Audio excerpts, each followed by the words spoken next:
আসসালামু আলাইকুম রহমতুল্লাহ। সুপ্রিয় শিক্ষার্থী বন্ধুরা, কেমন আছো তোমরা? আশা করি সকলেই ভালো আছো। বন্ধুরা, এই ভিডিওতে আমরা ২০২৪ সালের রাইট ফর্ম অফ ভার্বের কুমিল্লা বোর্ডের প্রশ্নটি সলভ করব। তো বরাবরের মতোই প্রশ্ন সলভ করার পূর্বে আমরা রাইট ফর্ম ভার্ব কিভাবে কোয়েশ্চেন হয় সেই বিষয়টা সম্পর্কে একটু বেসিক ধারণা নিয়ে নেই, চলো। তো আমরা ডিরেক্টলি স্ক্রিন থেকে দেখে নিই। আমরা দেখি এখানে লেখা আছে রাইট ফর্ম ভার্বের শূন্যস্থান পূরণ করার সময় আমরা চারটা বিষয়কে কিন্তু খেয়াল রাখবো। নাম্বার ওয়ান হচ্ছে ভয়েস। এখানে ভয়েস বলতে বোঝানো হয়েছে অ্যাক্টিভ নাকি প্যাসিভকে। তারপর নাম্বার টু হচ্ছে টেন্স। এখানে টেন্স বলতে আমরা যে 12টা স্ট্রাকচার পড়ি, শুধু ওই 12টা স্ট্রাকচারকে বোঝানো হয়নি, বরং 12টা স্ট্রাকচার হচ্ছে অ্যাক্টিভের, এগুলোর পাশাপাশি প্যাসিভের স্ট্রাকচারগুলোকে কিন্তু আমাদেরকে পড়ে নিতে হবে। নাম্বার থ্রি হচ্ছে নাম্বার। এখানে নাম্বার বলতে সাবজেক্টটা যদি সিঙ্গুলার হয় ভার্বটা সিঙ্গুলার হবে, সাবজেক্টটা যদি প্লুরাল হয় ভার্বটা প্লুরাল হবে। পুরো বিষয়টাকে বোঝানো হয়েছে, যেটা বিভিন্ন গ্রামার বইয়ে সাবজেক্ট ভার্ব এগ্রিমেন্ট নামে পড়ানো হয়ে থাকে। নাম্বার ফোর হচ্ছে নন ফাইনাইট ভার্ব। এখন নন ফাইনাইট ভার্বের বিষয়টা কি? নন ফাইনাইট ভার্বের যে প্রকার আছে সেটা হচ্ছে ইনফিনিটিভ, জেরান্ড, পার্টিসিপল, যেমনটা স্ক্রিনে তোমরা দেখতে পাচ্ছ। এখন এগুলা কোথায় আসবে? নন ফাইনাইট ভার্ব কিন্তু সবসময় আসে না। নন ফাইনাইট ভার্ব আসবে দুইটা ক্ষেত্রে। নাম্বার ওয়ান, যদি শূন্যস্থানের পূর্বে কোনো প্রেপোজিশন থাকে। নাম্বার টু, যদি শূন্যস্থানের ভার্বটি ছাড়াও ওই বাক্যে অথবা ক্লজে পূর্ব থেকেই একটা মেইন ভার্ব দেওয়া থাকে। ওকে, তো বিষয়টা আশা করি তোমরা বুঝতে পারছো। এখন আমরা সরাসরি কোয়েশ্চেনে চলে যাই। সেখান থেকে আমরা দেখব কিভাবে তোমরা রাইট ফর্ম ভার্ব সলভ করবে এবং সলভ করলে সর্বোচ্চ পরিমাণ উপকৃত হবে।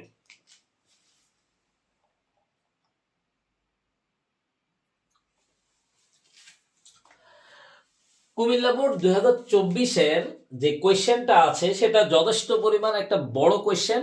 তো প্রথমেই আমরা যেটা করি, বড় কোয়েশ্চেন দেখলেই আমরা একদম ঘাবড়ে যাই। তো আমাদের আসলে ঘাবড়ানোর কিছুই নেই। আমরা ধীরে ধীরে পুরো প্রশ্নটা কিন্তু 1 থেকে 2 বার পড়ে নিব। প্রশ্নটা হাতে পাওয়ার পরেই, প্রশ্নটা পাওয়ার পরে আমরা যখন 1-2 বার পড়ে নিব, তখন আমাদের একটু হলেও রিল্যাক্সেশন কাজ করবে আমাদের মধ্যে। এরপরে আমরা উত্তর করার চেষ্টা করব। তো আমরা এখানে ডিরেক্টলি উত্তর করব। তোমরা কিন্তু অবশ্যই উত্তর করার পূর্বে প্রশ্নটা 1 থেকে 2 বার পড়ে নিবে। ওকে, তো চলো আমরা শুরু করি। Students gave themselves dash admit into universities for higher education. এই যে এখানে অপশন এ তে যে কোয়েশ্চেনটা রয়েছে, এটা যথেষ্ট পরিমাণ একটা জটিল কোয়েশ্চেন। এটা কোথা থেকে আসছে? এটা মূলত এসেছে হচ্ছে কজেটিভ ভার্ব থেকে। তোমরা ইন্টারমিডিয়েটে যারা আছো, বেশিরভাগ স্টুডেন্টই আসলে কজেটিভ ভার্বের সাথে পরিচিত না। যেহেতু তোমরা বেশিরভাগ স্টুডেন্টই কজেটিভ ভার্বের সাথে পরিচিত না, তাই এখানে অনেকেই ডিরেক্টলি তোমাদেরকে পড়ায় দেয় গেটের পরে যে ভার্বটা থাকবে তারপর হচ্ছে সবসময় ভি থ্রি হবে। না, গেটের পরে ভার্বটা সবসময় ভি থ্রি হয় না। গেটের পরে কিন্তু ভার্বটা ভি থ্রিও হতে পারে, আবার ইনফিনিটিভও হতে পারে।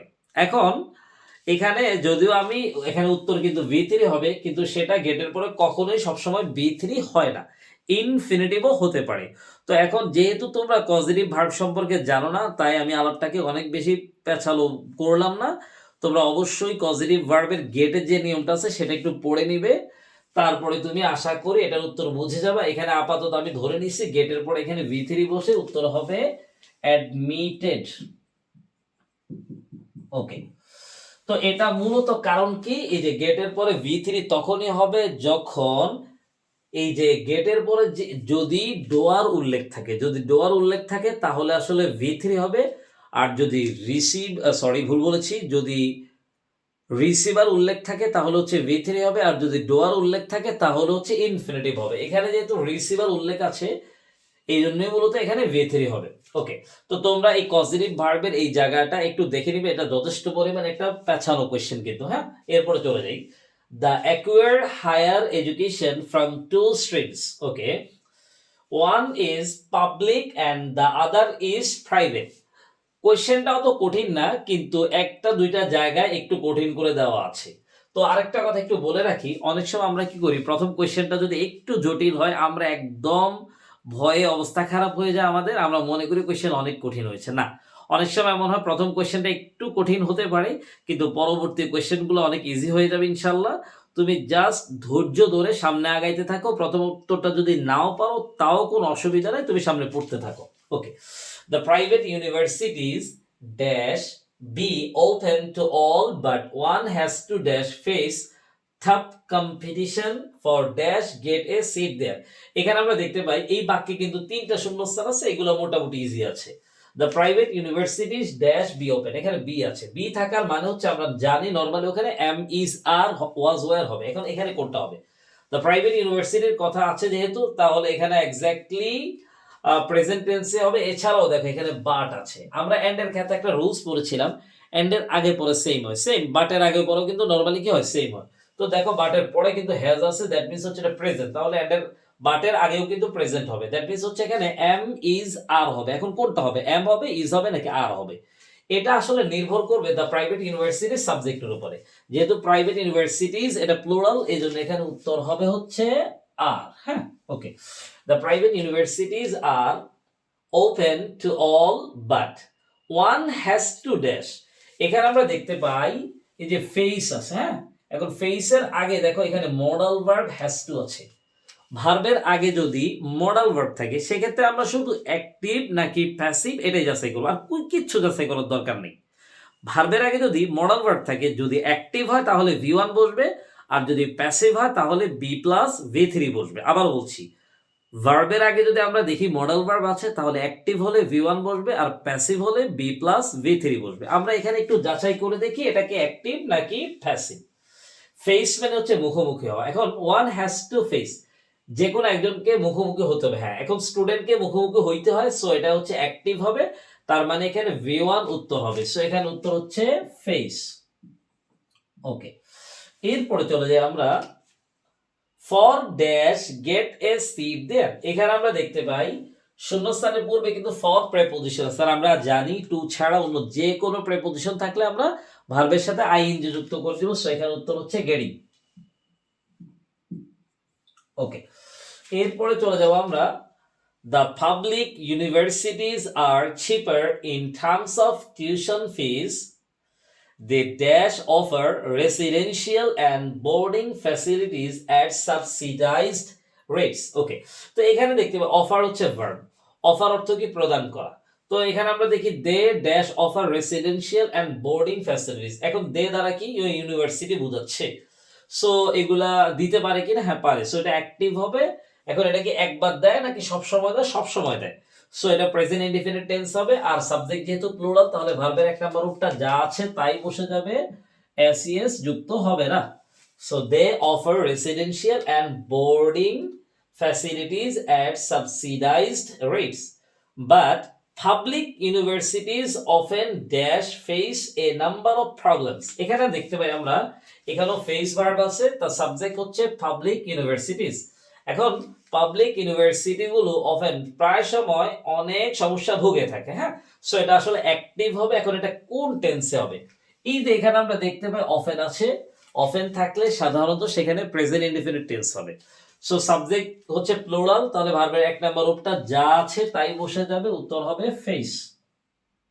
ওকে, এরপরে আমরা চলে যাই student politics dash play a vital role in dash deteriorate the academic environment দেয়ার।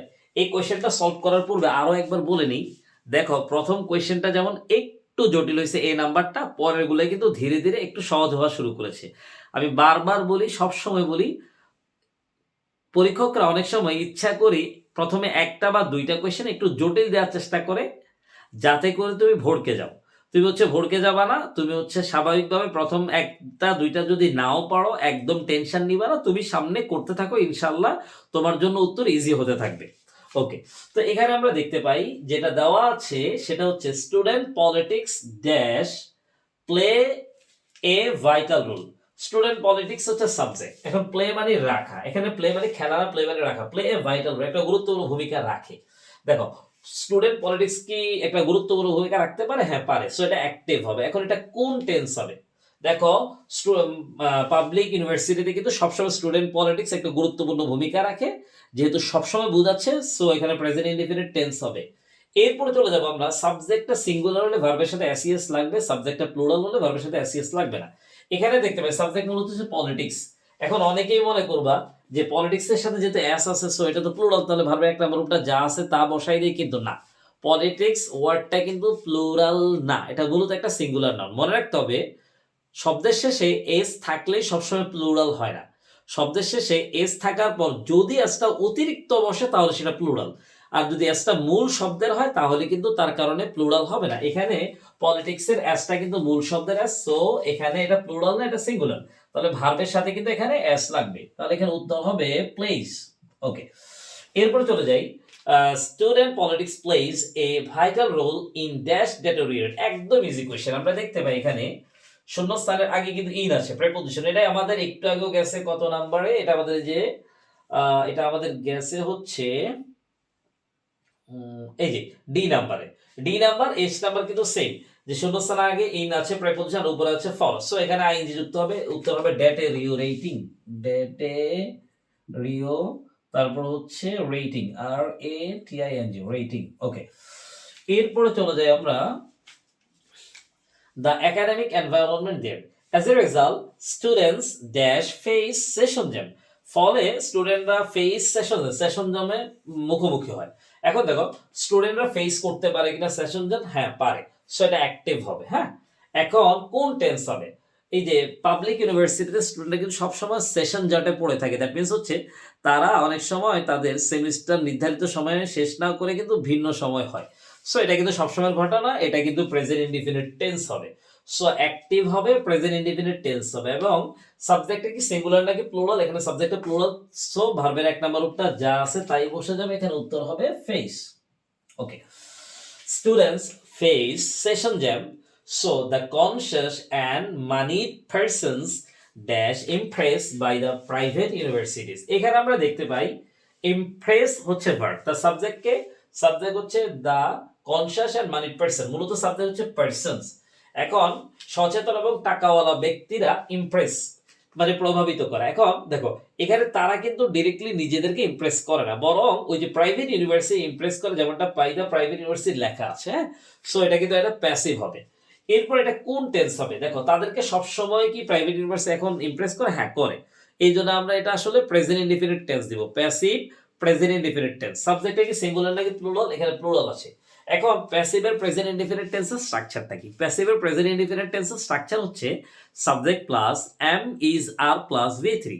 এখন এখানে এম ইজ আর এই তিনটার কোনটা হবে? যেহেতু প্লুরাল আছে এই জন্য আর হবে, তাহলে এখানে আমরা আর দিলাম, আর বি থ্রি হবে ইমপ্রেস। ওকে, এরপরে চলে যাই আমরা, since this is the age of privatisation the private universities dash become popular day by day. এখানে বিকাম আছে, বিকাম মানে হচ্ছে হওয়া। এখন এখানে সাবজেক্ট কে? The private universities. এখন হওয়া ভার্ব থাকলে মনে রাখতে হবে সেখানে প্যাসিভ হয় না, সবসময় অ্যাক্টিভ হয়, সো এটা অ্যাক্টিভ হবে। এখন এটা কোন টেন্স হবে? এখানে দেখি আমরা ডে বাই ডে আছে, যদি কোনো বাক্যে ডে বাই ডে উল্লেখ থাকে সেক্ষেত্রে আমরা প্রেজেন্ট কন্টিনিউয়াস টেন্স ইউজ করব, সো অ্যাক্টিভ হবে প্রেজেন্ট কন্টিনিউয়াস টেন্স। এরপর দেখি তাহলে প্রেজেন্ট কন্টিনিউয়াস টেন্সের স্ট্রাকচারটা কি? Subject plus am is are plus verb plus ING. এখন এম ইজ আর এই তিনটার কোনটা দিব? যেহেতু সাবজেক্টটা প্লুরাল আছে ইউনিভার্সিটিস, তাই এখানে আর দিব, সো এখানে উত্তর হবে আর বি কামিং। ওকে,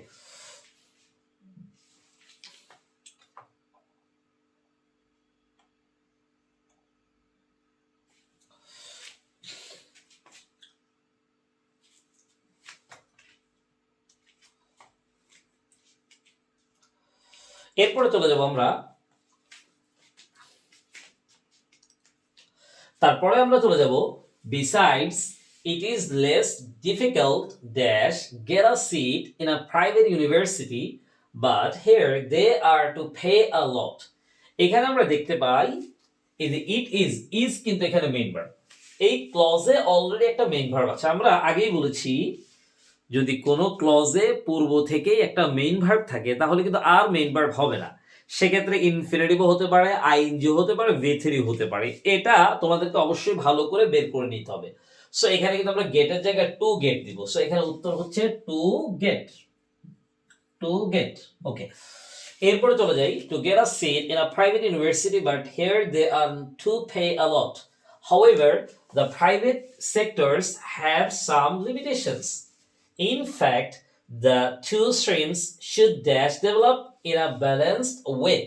এখানে আমরা দেখতে পাই এই যে ডেভেলপ ভার্ব তার পূর্বে কিন্তু মডাল ভার্ব শুড রয়েছে। আমরা আগেই বলেছি যদি ভার্বের পূর্বে মডাল ভার্ব থাকে সেক্ষেত্রে আমরা যেটা করব অ্যাক্টিভ নাকি প্যাসিভ সেটুক যাচাই করলে হবে। যদি অ্যাক্টিভ হয় তাহলে V1 বসাবো, আর যদি প্যাসিভ হয় তাহলে B প্লাস B3 বসাবো। আমরা এখানে দেখি অ্যাক্টিভ নাকি প্যাসিভ। ডেভেলপ মানে উন্নত করা। এখন টু স্ট্রিমস দুইটা পাবলিক ইউনিভার্সিটির দিক কি নিজেকে নিজে উন্নত করতে পারে না? পারে না। যেহেতু নিজেকে নিজে উন্নত করতে পারে না সেটা প্যাসিভ হবে। এখন প্যাসিভ হলে মডাল ভার্বের পরে কি বসে? B plus B3। সো এখানে উত্তর হবে বি, ডেভেলপড। ওকে, এরপরে আমরা চলে যাব because both sectors are playing important roles with a view to dash make। আমরা জানি with a view to পরে সবসময় কি বসে? আইএনজি বসে। সো এখানে উত্তর হবে মেকিং।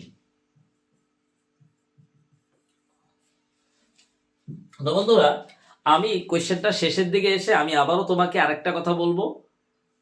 অনেক সময় তোমার মনে হতে পারবে যে কোয়েশ্চেনটা অনেক কঠিন হয়ে গেছে, কিন্তু না, পুরো কোয়েশ্চেনটা তোমার জন্য অনেক বেশি কঠিন করা হবে না, হয়তো এক দুইটা জায়গায় একটু কঠিন করা হবে।